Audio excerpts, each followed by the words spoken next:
ਤੁਸੀਂ ਨਾ ਬੋਲੋ ਯਾਰ।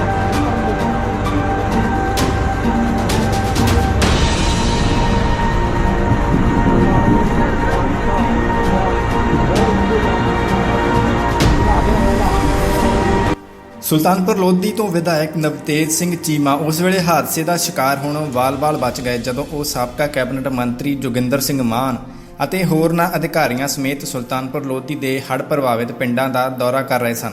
ਇਸ ਦੌਰਾਨ ਪਿੰਡ ਚੰਨਣਵਿੰਡੀ ਤੋਂ ਵਾਟਾਂ ਵਾਲੀ ਕਲਾਂ ਦਰਮਿਆਨ ਹੜ੍ਹ ਦੇ ਪਾਣੀ ਵਿੱਚ ਉਹਨਾਂ ਦਾ ਟਰੈਕਟਰ ਪਲਟਣ ਤੋਂ ਮਸਾਂ ਬਚਿਆ।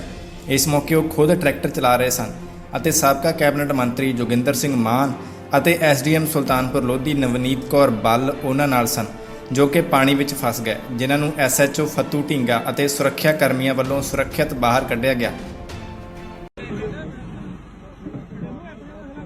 ਅੱਗੇ ਕਰੋ ਅੱਗੇ ਥੋੜਾ ਭਾਰੀ ਹੋ ਚੁੱਕਾ ਸਾਰੇ ਅਚਾਨਕ ਨਹੀਂ ਠੀਕ ਹੈ ਲਾਗੇ ਚਲੋ ਲਾਗੇ ਟਰਾਲੀ ਚ ਟਰਾਲੀ ਲਾ ਕੇ ਲਾਉਣੇ ਅਸੀਂ ਇੱਕ ਮਿੰਟ ਕਰਾਉਣਾ ਤੁਸੀਂ ਐਸਡੀਐਮ ਤੇ ਐਮਐਲਏ ਜਾ ਰੁਕਿਓ ਨਾ ਉੱਤਰ ਜਾਓ ਉਤਰੋ ਨਾ ਬਸ ਇੱਥੇ ਇੱਕ ਤੁਸੀਂ ਦੇਖ ਕੇ ਭਾਈ ਦੋ ਚੁੱਪ ਕਰੋ ਮੈਂ ਆਪੇ ਕਰ ਲਾਂਗਾ ਜੀ।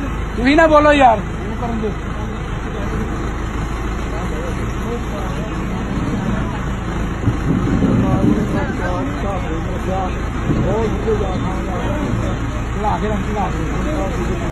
ਦੱਸ ਦੇਈਏ ਕਿ ਹੜ੍ਹ ਪ੍ਰਭਾਵਿਤ ਇਲਾਕਿਆਂ ਵਿੱਚ ਰਾਹਤ ਕਾਰਜ ਚੱਲ ਰਹੇ ਹਨ। ਸਰਕਾਰੀ ਅਮਲਾ, ਸ਼੍ਰੋਮਣੀ ਕਮੇਟੀ ਸਮੇਤ ਬਹੁਤ ਸਾਰੀਆਂ ਸਮਾਜ ਸੇਵੀ ਸੰਸਥਾਵਾਂ ਦੇ ਨਾਲ ਖਾਲਸਾ ਏਡ ਵਰਗੀਆਂ ਅੰਤਰਰਾਸ਼ਟਰੀ ਸਿੱਖ ਸੰਸਥਾਵਾਂ ਵੀ ਸੇਵਾ ਕਰ ਰਹੀਆਂ ਹਨ।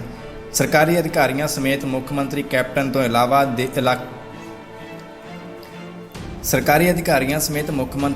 ਤੋਂ ਇਲਾਵਾ ਇਲਾਕੇ ਦੇ ਲੀਡਰ ਨਵਤੇਜ ਚੀਮਾ, ਲਾਡੀ ਸ਼ੇਰੋਵਾਲੀਆ ਅਤੇ ਹੋਰ ਉੱਚ ਅਧਿਕਾਰੀ ਸਮੇਂ-ਸਮੇਂ ਤੇ ਮੌਕੇ ਦੇ ਥਾਵਾਂ ਤੇ ਜਾ ਕੇ ਰਾਹਤ ਕਾਰਜਾਂ ਦਾ ਮੁਆਇਨਾ ਕਰ ਰਹੇ ਹਨ।